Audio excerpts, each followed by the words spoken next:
Welcome to HiFiSound's open day for Michell and PMC. I'm delighted to say it's been a fantastic day. Lots and lots of people come to see us. Been really busy. And we've been showing a lot of new product from PMC, the two Prophecy speakers, Prophecy 1s and Prophecy 7s in the small and large demo rooms respectively.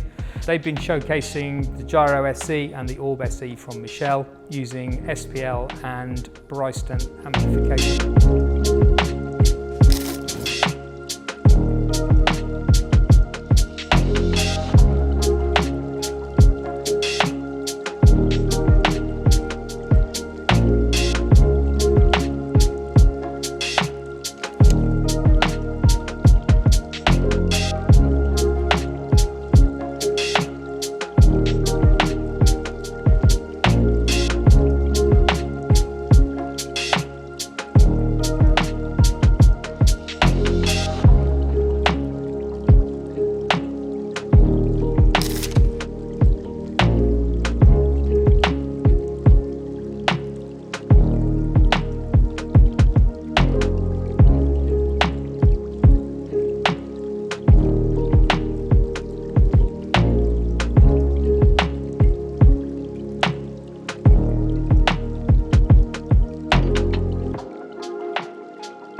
One of the other things we've had today is we have snaffled a large quantity of historical Michell turntables from our sister business, Turntable World. There's actually been a very large number of decks here, right the way from the hydraulic reference up to the current product, and including some of the most rare and interesting limited editions over the years, including a Double Prisma, which in Michell terms is about as rare as it gets.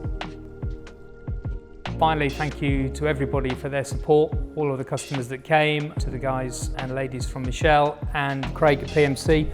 We really appreciate your support on the day. It's been really enjoyable. So thanks a lot. Cheers now.